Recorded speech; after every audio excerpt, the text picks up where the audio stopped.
I've seen some scary things this year, but none of them come close to that weird as hell nipple tattoo.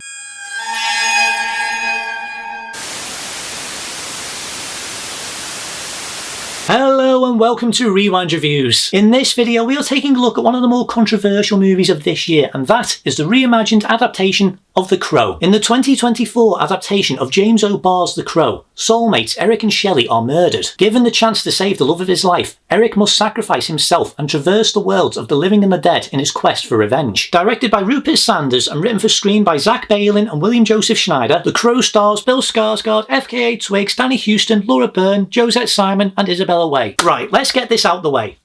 I didn't mind this movie. Nope, I didn't mind it. I genuinely went into this movie expecting something that was going to be on par with things like Madam Web, worse than Madam Web even based on all the reviews that I'd seen for it. At the time of me making this video, The Crow currently sits at 22% on Rotten Tomatoes, has a 4.7 star rating on IMDb.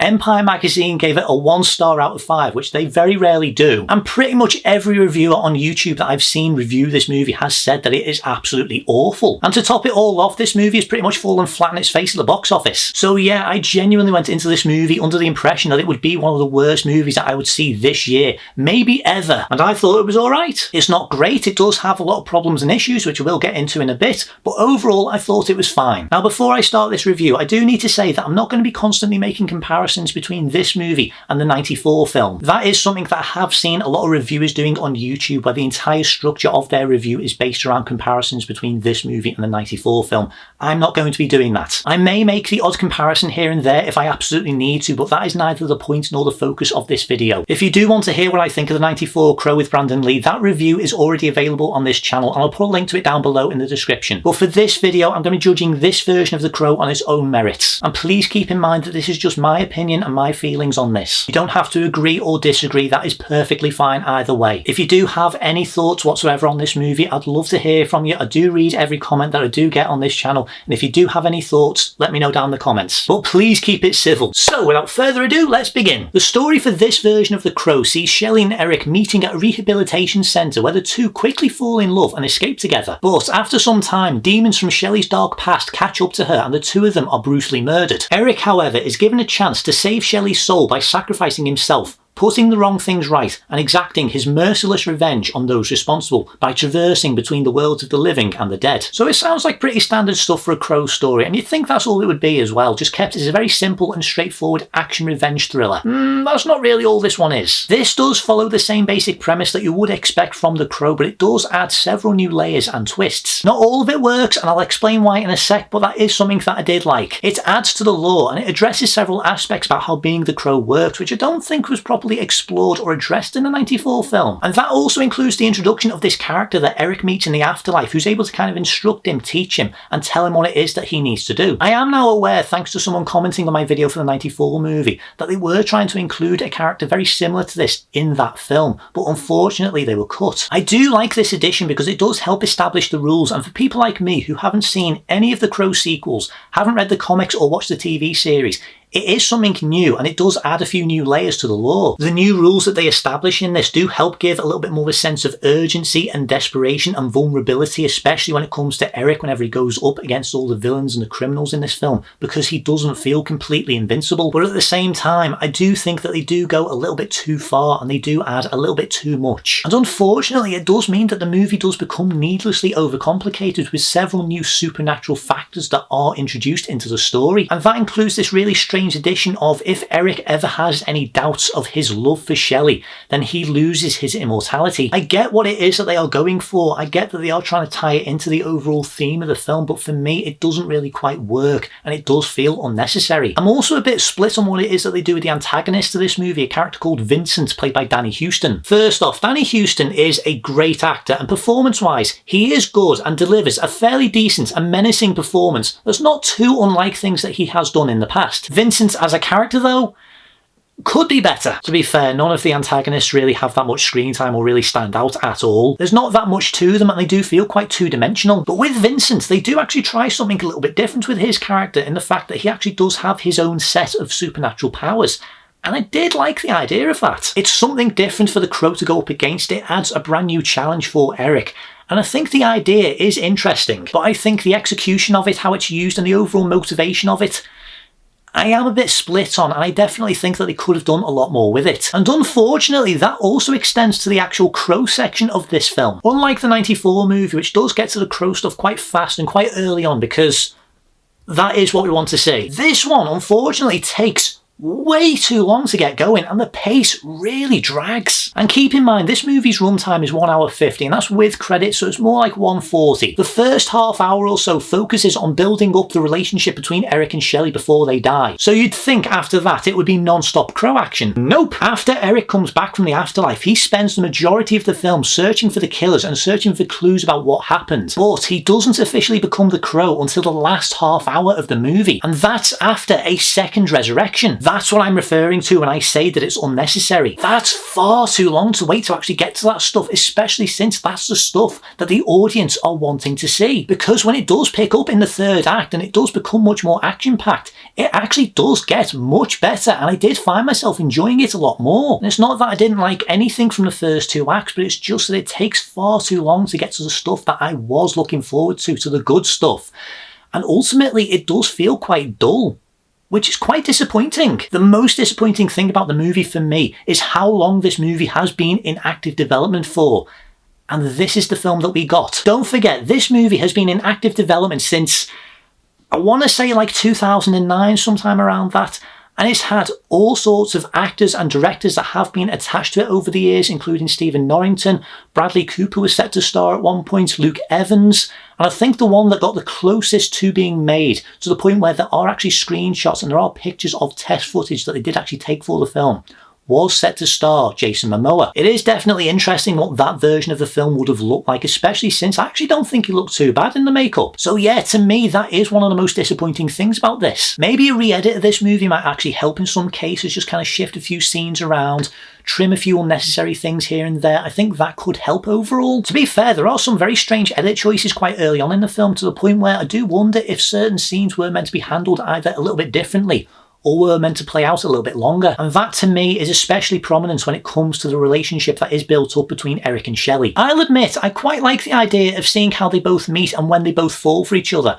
And while the initial spark between them is fine, I do think that it's quite rushed, especially since it is quite hard to tell just how much time has actually passed between them meeting and their murder. It honestly plays out and feels like it's only been a few days, if that. I know it's a Hollywood-produced movie and they do this all the time with romantic subplots in all kinds of films, but the relationship that is meant to be built up between them is a large focal point of the movie, and it is nowhere near as deep or shown to be as deep as they consistently keep saying that it is. And it's not as if they don't have enough time to actually do more and explore the relationship between them, because as I said, the first half hour especially is dedicated to building up the relationship and connection between them, so they could have done a lot more in that runtime. But they don't do enough with it, or at least enough to make you invested in their relationship before they're both murdered. Don't get me wrong, I do like that the love story and the relationship is given a large amount of focus in this movie. After all, it is Eric's entire motivation for doing what it is that he does, but I wanted to feel the connection a lot more. The 94 movie, while not heavily focused on the love story, and we barely see that version of Shelly, you do still buy into it and we see enough to be invested. So it is a shame, and I do think that they could have handled it a lot better. But when it comes to the performances from both actors, I don't really have any complaints. First off, I thought FKA Twigs was okay as Shelly. It's not a brilliant performance, but she is good at what's required of her. I also like that we get to know Shelly a bit more in this version, with the opening focused almost completely on her and her perspective. I mean, it does make it feel like she's going to be the main character of the movie, but I do like that she does have a lot more screen time, even if it's not the most meaningful. Bill Skarsgård, I thought was great. His performance is really good and believable, and I love how this version of Eric changes over the film as the more consumed with vengeance he becomes, the less human he seems and the less pain seems to affect him. That decision actually did work quite well for me, and it does help separate this version of Eric to the one that was in the 94 film. They do feel like two completely separate characters. Okay, yes, I do agree with the majority of people when they say that they probably shouldn't have had Eric and Shelly being the main characters of this movie. I get the mindset behind actually having those characters because they're the ones that people do associate a lot more with The Crow, but I do think that they probably should have picked different characters for both of these actors to portray. But at the same time, I do think that they did enough to try and help differentiate the two versions of these characters so they do feel like completely different characters. But overall, yeah, I do think that they should have called him something different. My biggest issue with this Eric is more to do with his personality. He's a very withdrawn character, socially awkward. He's hard to connect with, and that's even after Shelley helps bring him out of his shell a bit. So it can make him come across as a little bit flat and a little emotionless in some scenes, but I did think that Bill Skarsgård was good overall. I like the two of them together, and I do think that early on they do have a nice enough chemistry with each other, but I do think that they could have done a little bit more to establish their relationship a little bit better. Now I've got to talk about the other controversial thing in this movie, and that is the Crow's new look. When that image was released online that showed what the new Crow was going to look like, everyone on the internet had the exact same response. It doesn't look good, and it looks exactly like Jared Leto's Joker. And I had the same thoughts. I'm still not entirely sure how to feel on the overall look, even after seeing the film. It's grown on me enough that I don't mind it overall. I've gotten used to seeing it. But I definitely agree that they should have gone for longer, scruffier hair. The makeup doesn't quite look like the Crow. And those tattoos, some of them just shouldn't be a thing, especially that nipple eye one. That's in my brain now. I love the coat he wears though, and all the patterns on it, especially how it has this kind of bluish tint that's quite similar to the feathers of a crow. And I do kind of like the more scruffier look that he has towards the end of the film too, especially after he's covered in black and red blood. That's one of the few times that this new design actually does look okay. But yeah, it's not exactly a good look for the Crow, and I definitely think that they should have gone for something a little bit more traditional. But in terms of the look of the overall movie, the cinematography, the lighting, the style and art design, it's actually pretty good. Now obviously it doesn't quite have the dark and gothic flair that the 94 movie has, but I did think that overall it did look good. I think the most artistic sequences that are featured in this movie are the opening title sequence and the scenes in which Eric crosses over into the afterlife. The opening title sequence you do see a small glimpse of in the trailers, and when I saw those clips I did wonder how it was that they were going to factor into the overall movie. Here's the answer. But I really liked it overall. It's dark, moody, bloody, it sets the tone incredibly well.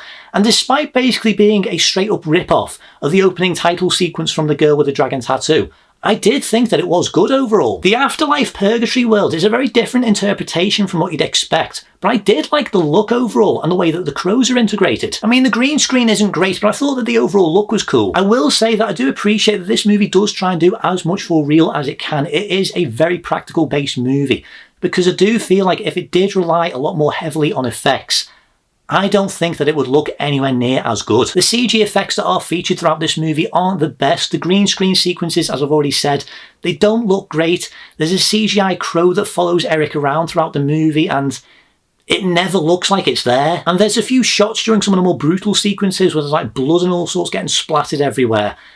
That definitely could have looked a little bit better, but I do appreciate that the effects are kept to a minimum whenever it is that Eric is in the real world. To be fair, I'm not entirely sure why it is that the crow follows him around in this version, because it doesn't really factor into the story in any way, shape or form. I mean, even Eric doesn't even seem to acknowledge it even being there. So I do think that even though you do need to feature it in the movie, I think that either you didn't need to show it as much as you did, or they could have done a little bit more with it. Anyway, before I saw this movie, one of the things that I was keeping an eye on was the age certificate, because up until literally about a week or so before this film got released, in the UK, it didn't have any age certificate. And based on all the clips and all the trailers that had been released, I did have my suspicions that this movie could potentially be rated an 18. And that's the highest age rating that you can get for a theatrical release in the UK. And then the BBFC announced that this movie was officially going to be rated an 18, and it absolutely earns it. This is a very graphic and gruesome film with some really nasty and brutal fight scenes. And they're actually really good and very well handled and staged. As I said, the film does take its time to get going, so like most of the action is more relegated towards the second half of the film. There's a few scuffles and a few fist fights during the second act of the movie, and they are quite brutal, but the biggest stuff and the only actual set piece is during the third act. And that's the sequence in the opera house where Eric just dispatches the entire security team using a sword.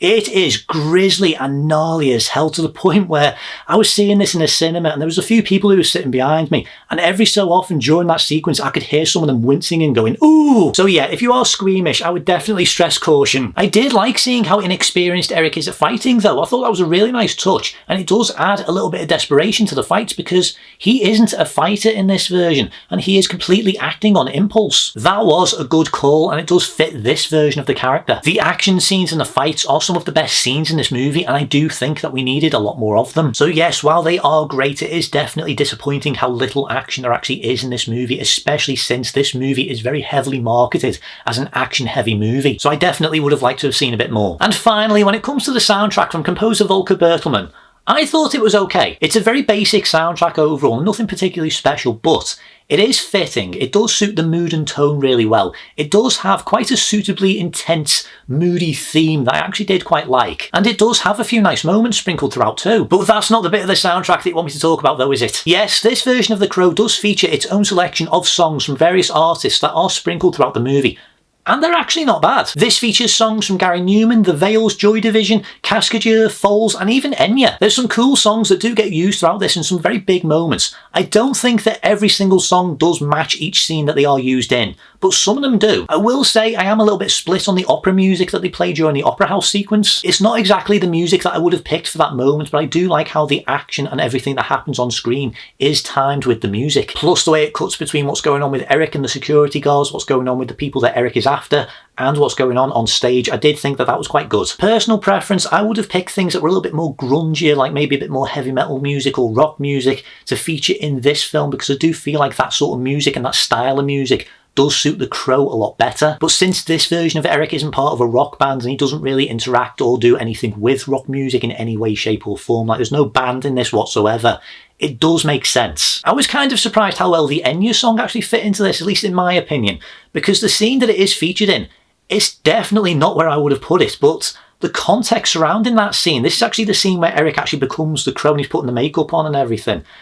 The context surrounding that scene, it does work a lot better than I thought it would. You'd expect them to go for something a little bit more heroic or something very close to what it is that they did in the '94 film. But no, they go for Enya. But as I said, not every song that is featured in this movie does fit the scene that they are featured in. But I do think that it is a good soundtrack overall. There's some good songs and good choices. So I do think that it is worth listening to. Overall, I thought this was alright. While it's certainly not bad and definitely doesn't deserve to be lumped in with the likes of Madam Web and Borderlands, it could and should have been much better. The story is fine, but it takes too long to get going. The additions to the lore are interesting, but it does become overcomplicated. The action is great, but there's not a lot of it. The performances are mostly good, but they don't do a lot with the characters. Visually is very good, but the effects and CG elements definitely needed work. And the soundtrack and songs are good, but I don't think that every single song that is featured in this does work within the scene that they are used in. So as you can probably tell, I am a little bit split on this. It definitely has its problems, and there's definitely things that it should and could have done better, but I don't think that it was bad. As I said, I thought it was alright overall. I was hoping that it would be brilliant and I was disappointed about that, but I did think that it was okay, with a few decent scenes that I wouldn't mind rewatching. Would I recommend this movie? I'd say if you're curious about it, yes, but otherwise, I don't think you'd be missing out on much if you did skip it. That said, there are a lot of people online who have said that they really enjoyed this, but there's also a lot of people saying that it is just straight up awful.